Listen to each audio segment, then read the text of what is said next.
Imagination is everything. I can't remember who wrote those 3 words in that order, but it seems he summed up it all. Imagination is everything. Our lives will reflect the way we use our imagination. The child imagines himself walking like the adults he sees above him. As soon as he can walk, he wants to run. As we reach successive plateaus in life, we begin to imagine ourselves reaching the next one. And thus our imaginations lead us on from one idea to another through every day and every year of our lives. But if we're not careful, our imaginations can lead us into mazes of confused complications from which we may find it difficult to extricate ourselves. So it's a good idea, as we use our imagination, to always strive for simplicity, to avoid the complicated. Remember the 3 main departments of living: family, how we spend our days, work and leisure, and income. If we're wise, we'll work toward keeping each as uncomplicated as possible, as interesting and as rewarding as possible, but at the same time simple and straightforward. Are we living the lives we want to live, or are we living stereotyped lives based on phony values? Usually they're a combination of both, a kind of compromise which says surely other people must have some idea of what constitutes the good life. After all, there are so many of them. But when we look closer, we see that they're living shadow lives, as Mumford calls them. In competition, ice skating, you've seen a couple match each other's movements almost perfectly. It's called shadow skating, I believe. They try to match each other's movements so perfectly that each might be the other's shadow. In any sort of neighborhood, you will tend to find people living much the same way. Their homes, landscaping, furnishings, and lives are typified, if by anything at all, by an almost total lack of imagination. Imagination, like anything else, needs fuel for production. You can't have something from nothing. Thomas Edison said, "I'm a sponge. I want to know the answer to everything." With his great lifetime inventory of information, he could assemble an incredible array of new combinations and permutations. Electric light is a combination of elements, and so is any good idea, or any bad idea for that matter. Most of us make the mistake of not asking why. Why do I live here, in this house, rather than in some other house? Why this life instead of another life? Why this work instead of other work? Why these rewards instead of others? Now, this doesn't mean we'll change anything necessarily, but at least we'll be living lives that have been examined and found to be to our personal liking. We'll know that we're not living the lives we're living simply because they reflect and are pretty much composite copies of the lives we see about us. There should be, to my way of thinking, deep main currents in our lives. Our family lives, our work and our leisure, and our rewards in the form of income. Our family lives should be good and richly satisfying. What is our input here? How are we using our imaginations to bring meaning, charm, and love to our family relationships? It's an ongoing process that should become richer and more meaningful with the passing of time. As we grow older, we should come to love each other more, instead of it being the other way around. Imagination can bring this about, making allowances for unmanageable neuroses or even psychoses that may crop up.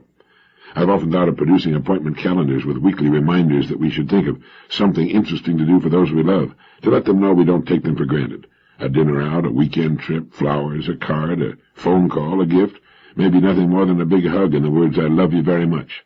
The 5 most important words in the language when arranged in that order. Or planning a really interesting vacation 6 or 8 months in advance, instead of waiting until the last minute and finding yourself with nothing very interesting to do. How about your home? Is it what you want? H.L. Mencken once commented that the average home is a house of horrors, and doesn't reflect poor taste so much as it reflects no taste at all. People tend to order their steaks medium, and their homes and lives the same way. Medium rhymes with tedium. The family is the most important part of the life of most of us. What good is accomplishment if there's no one with whom to share it? What good is anything if there's no one with whom to share it? And since the family is first in importance, it represents a fertile field for the imagination, not just for the woman in the family, but for the man, and hopefully the kids as well. Family creative thinking sessions are a lot of fun, and a never-ending source of good ideas. Check every idea for basic simplicity. Avoid complication whenever possible. Next, imagination as it applies to the way we spend our days, our work, and our leisure. Let's take them in order. No matter what it is we want, if it's within the realm of reality, we can get it through imagination applied to our work. Nothing now being done by man is being done the way it can and will be. Everything will be done much better.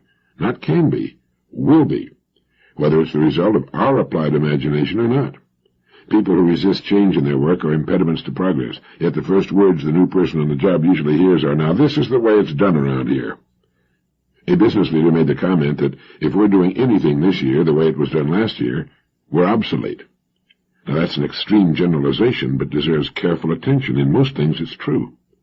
Now, while getting new ideas in business is usually the best way to guarantee unpopularity, it's still the only way to renewal and growth. People resist new ideas, from the top to the bottom of an organization, especially if it's an older organization. Championing a new idea is a lonely business. But if you believe it's a good idea, if your research causes you to believe it will be of significant benefit, and the costs and disruption necessary to test the idea are not completely out of line with its ultimate benefits, then fight it through. Do it as diplomatically as you can, make as few enemies as possible, but fight it through if you believe in it. The object of management is not to be loved by the people in the organization.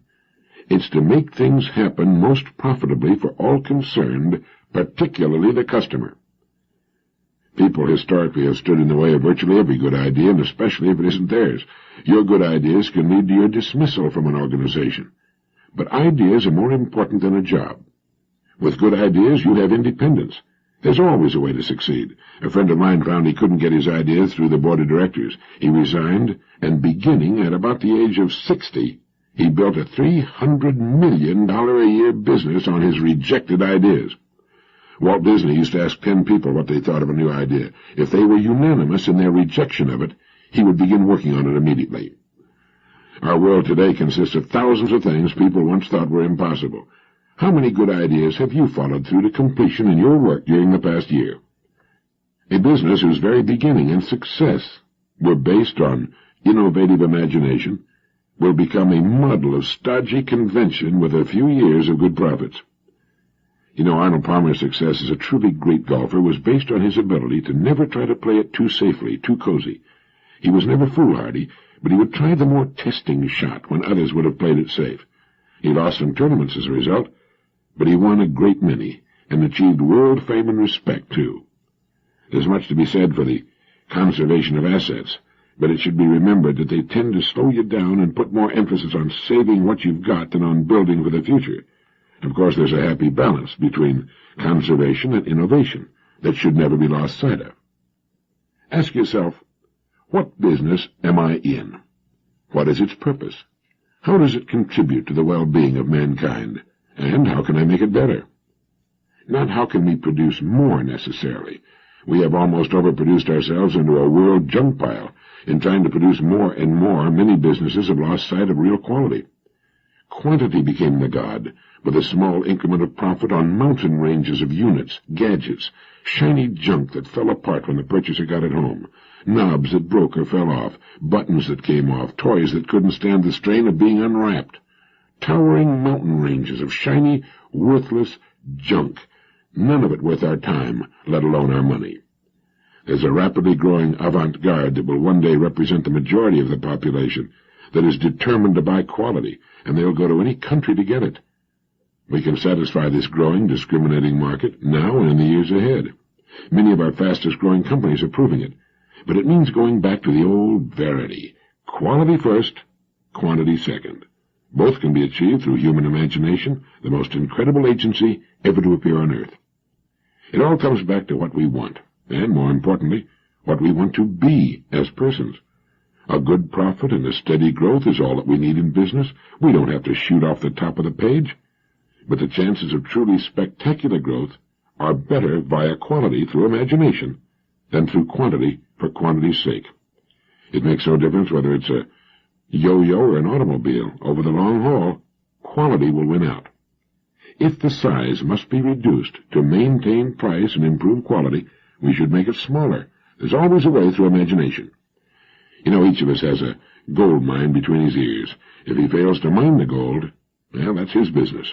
But it's there, all that we could want, and much more.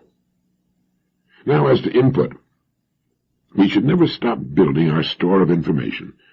We can never get an idea without raw material, which is information and application.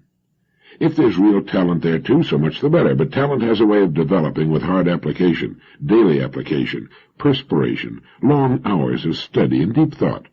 Become a sponge for information that applies to what you do. Read everything you can find on the subject. Build a fine library of books that are filled with the ideas of others on your specialty, whatever it may be.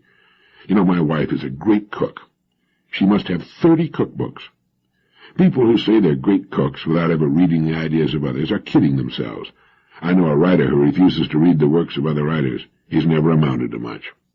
Great painters have always learned more from other painters than they did from nature, and they still do.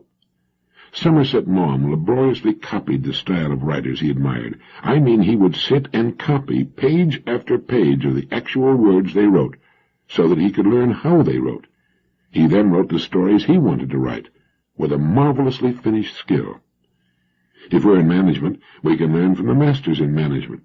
Rohr, Hibbler, and Replogel's book on management, and the new Dow Jones-Irwin book, The Enjoyment of Management, by John Price, are a couple of good ones to study.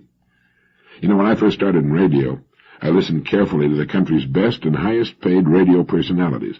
They had learned their skills through many years of hard work. I learned a great deal from them. All I had to do was turn on my radio and listen. Frank Sinatra learned his amazing breath control from Tommy Dorsey, and every great performer who ever lived has had a model or models he or she studied and admired and wanted to emulate. How about you? The person who thinks he doesn't have to study his craft, art, or profession is a pompous fool, and his chances of ever amounting to much are very slim indeed. A never-ending taking in of the best thoughts of the best people in the field of our choice is the best assurance that we will never stagnate, never stop producing. Paracelsus wrote, "Thoughts are free and are subject to no rule. On them rests the freedom of man, and they tower above the light of nature. For thoughts give birth to a creative force that is neither elemental or sidereal. Thoughts create a new heaven, a new firmament, a new source of energy from which new arts flow. When man undertakes to create something, he establishes a new heaven, as it were, and from it the work that he desires to create flows into him. For such is the immensity of man that he is greater than heaven and earth." He went on to write, "The child is still an uncertain being, and he receives his form according to the potentialities that you awaken in him. If you awaken his ability to make shoes, he'll be a shoemaker. If you awaken a stone cutter in him, he'll be a stone cutter. And if you summon forth the scholar in him, he will be a scholar. And this can be so because all the potentialities are inherent in him. What you awaken in him comes forth from him. The rest remains unawakened, absorbed in sleep. We are born to be awake, not to be asleep." And then he wrote, "Therefore, man, learn and learn, question and question, and do not be ashamed of it. For only thus can you earn a name that will resound in all countries and never be forgotten." Hope is one of the loftiest emotions we can experience, for whenever we lack hope, our fruits will also be lacking. He who knows nothing loves nothing. He who can do nothing understands nothing. He who understands nothing is worthless. But he who understands also loves, notices, sees. The more knowledge is inherent in a thing, the greater the love. Everything lies in knowledge. From it comes every fruit. Knowledge bestows faith, for he who knows God believes in him. He who does not know him does not believe in him. Everyone believes in what he knows. Everyone believes in what he knows. And there's your answer to the question, why is there so little belief in anything today? It's because we believe in what we know, and most people don't try to really know anything. Do you know where I got those great quotations of Paracelsus? From the book The Nature of Man, which I recommended in Direct Line 1. People who say they don't have time for reading, research, and study had better find time or throw in the towel. There's no other way to make it over the long haul. You can't make wine without grapes. There must be input if there's to be output. A time spent each day in study will produce a never-ending stream of interesting, imaginative ideas we can apply to our work. It will also confer upon us a very precious thing, freedom, complete independence. We can live where we please, earn the income we desire, and have a wonderful life through the systematic development of our imaginations. Imagination is everything. What applies to our work also applies to our leisure, our hobbies, avocations. If we play golf or tennis, it's much more enjoyable if we play well. Again, a systematic, never-ending study of the game or sport will keep our ability and enthusiasm growing over the years. We don't have to become obsessed with it or be a professional, but it's great to develop confidence and a real facility for the fun we enjoy: boating, fishing, skiing, flying, tennis, golf, bridge, whatever it is. It's more fun if we're fairly good at it. Working at our hobbies gives us the rest we need from the problems at work and at home. It helps us live in balance with a minimum of friction. Scientists are in agreement that the old biblical admonition is correct when it says, "He that is slow to anger is better than the mighty, and he that keepeth his spirit is greater than he that taketh a city." If we can catch the vision that life is lived from within out, that it's not so much what happens around us or to us as what happens in us that counts, we can set our own pace, live our own lives, meet situations and people objectively without fear or resistances, and we can become healthier and as prosperous and happy as we want to be. Anyone who knows anything about mechanics knows that friction is the enemy. Steel wheels on rails reduce friction almost to the vanishing point, and an enormous, almost unbelievable load can be moved great distances with surprisingly little power. I had dinner in a restaurant in San Antonio the other night at the top of that great tower that was built for the Hemisphere, and the owner of the restaurant told me that that entire thing turns with a 1.5 horsepower motor. Steel, frictionless balls working on steel rails. We can do the same by reducing friction from our lives. The more friction, the slower we must move with greater effort. Some men in medical research go so far as to say that man has within him a health-maintaining force sufficient to keep him alive and healthy almost indefinitely, if it were not for the destructive effect of uncontrolled emotions. As James Allen wrote, "The calm man, having learned how to govern himself, knows how to adapt himself to others, and they in turn reverence his strength and feel they can learn from him and rely upon him." In all the departments of living, developing calmness, serenity, is worth any effort. It typifies the great person, the true professional. It takes daily practice, especially if we're not a naturally calm or phlegmatic kind of person. The calm person moves ahead. People just naturally look to him for leadership, especially when things aren't going as they should. But not enough has been said about the contributions calmness makes to good health.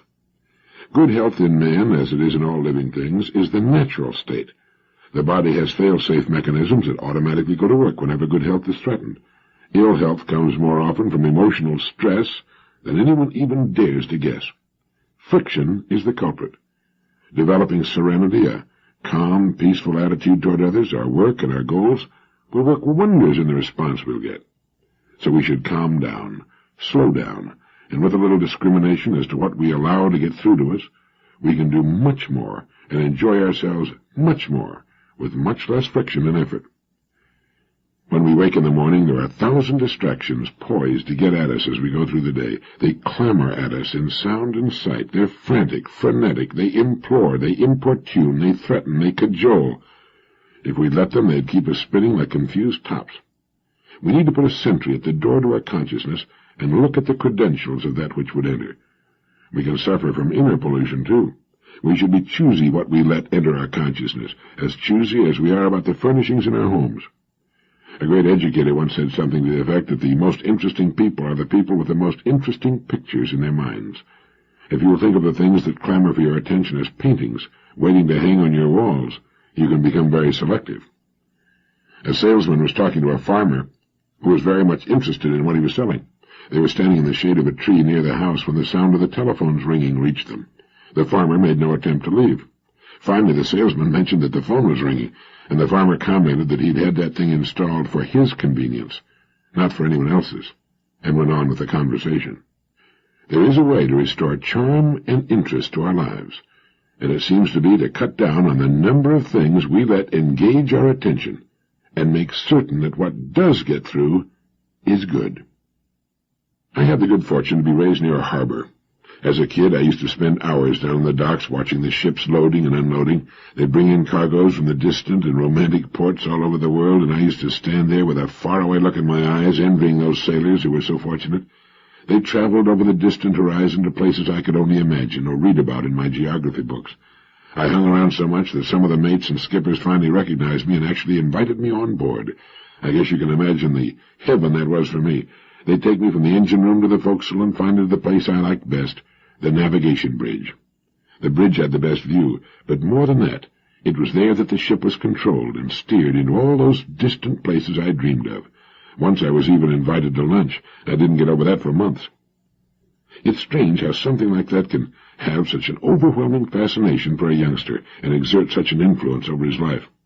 As soon as I was old enough, I was on a ship, and I sailed to quite a few of those distant deep-water ports. No matter how long the trip, I never got tired of sailing and watching the sea in all its different moods. Entering a distant port, even if I'd been there before, was always a brand-new thrill. Over the years, I've tried to figure out why I like ships so much, and I believe I've come up with the answer. Ships operate during their entire lives the way we should, but so few do. Maybe you've never thought much about it, but at any given moment a ship is 100% successful. That is, it's either sailing to a predetermined port of call, or it's in port getting ready to sail to another one. A ship owner is smart. He knows a ship can only reach one port of call at a time. You never see any doubt or confusion, or trying to do more than one thing at a time. You can climb up to the navigation bridge of a big, far-sailing ship and ask the captain where he's going, and he'll tell you instantly and in one sentence. How many people do you know who can do the same thing? It seems that most people want so many different things, most of which they're not really sure of, that they're like the guy who jumped on the horse and rode off in all directions at once. What they ought to do is recognize the truth and success of a ship. Pick one port that's important. Sail to it. Then rest and refit for a little while, then sail to another important port. In this way, in not too many years, a man can set and reach his goals one by one until finally he's got a tremendous pile of accomplishments in which he can take pride. He's got all the things he wants, just because he had sense enough to realize he could only do well one thing at a time. There's one other point that fits in here, and maybe it's the most important of all.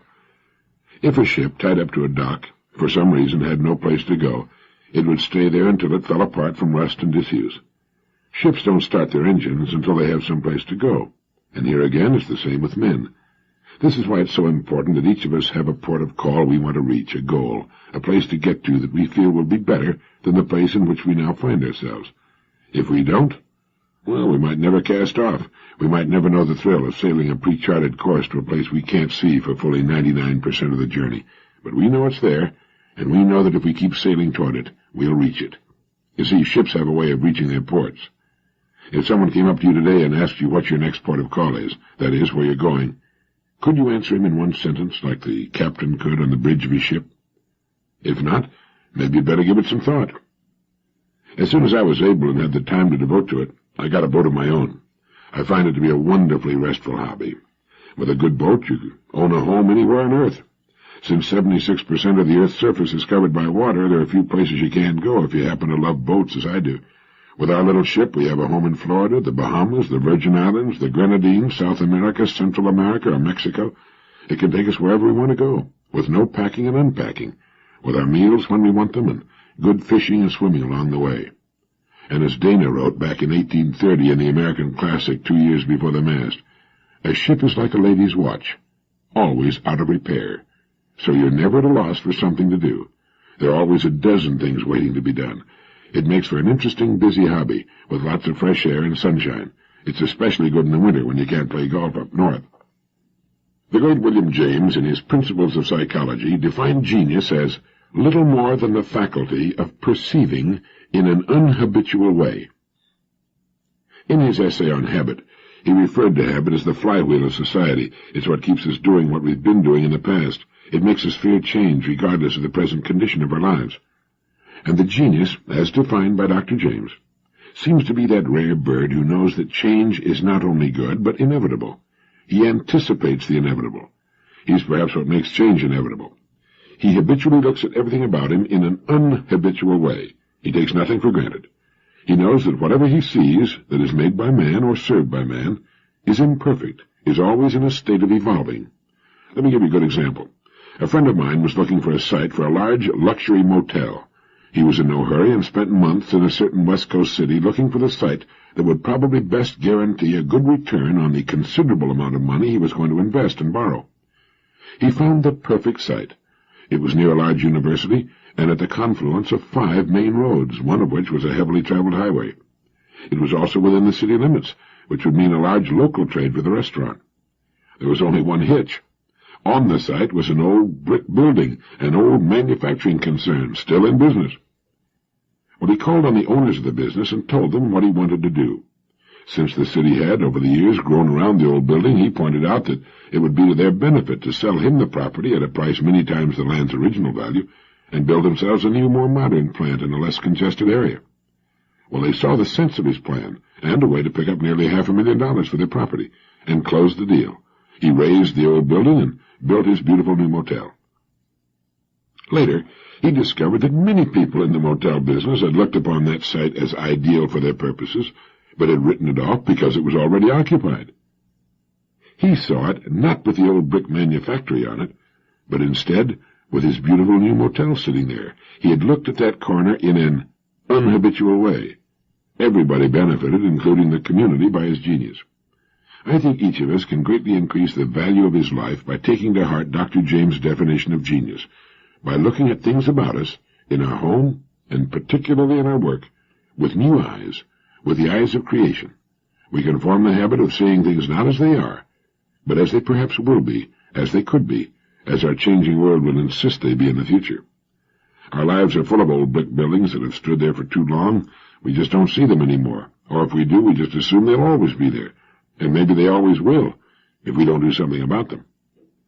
In case the idea impressed you as much as it did me, here's Dr. William James' definition of genius again. You might want to remember it.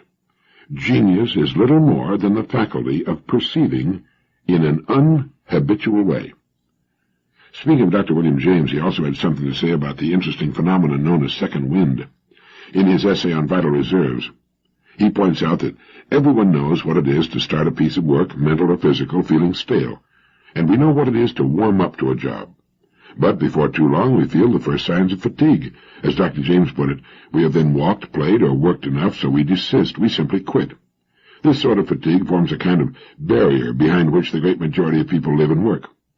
But if an unusual necessity forces us to press onward, as James put it, a surprising thing happens. The fatigue gets worse up to a certain critical point, then gradually or suddenly it passes away, and we're fresher than before. We have evidently tapped a level of new energy, a second wind, masked until then by the fatigue obstacle we usually obey. In fact, we may find that we have third and fourth winds. The phenomenon occurs in cases of mental activity as well as physical, and in exceptional cases we may find, beyond the very extremity of fatigue, distress, stores of ease and power we never dreamed ourselves to own. It's evident that we have stockpiled reserves of energy that are ordinarily not called upon, but that may be called upon, deeper and deeper strata of power, ready for use by anyone who probes so deeply. I remember one Sunday when I had to write 20 radio programs to be recorded on Monday. I got started at 9 in the morning, and by 5 in the afternoon I was bushed, but I had 10 more shows to write, so I kept at it. Suddenly, I felt better and had more energy than at any previous time, and by 1:30 the next morning, when I finally completed program number 20, I felt great. I felt I could keep going forever. 16.5 hours of steady mental work and typing, and I was fresher than when I started. Great things are done by so-called high-energy people, but I'm sure most of us don't know about or forget about the great reserves of energy which lie dormant in us. Each of us has a tremendous second wind, mentally and physically. Passing through the fatigue barrier to reach these deep reservoirs can make the difference between ordinary or unusual success, between existing and really living. It's good to know we have it.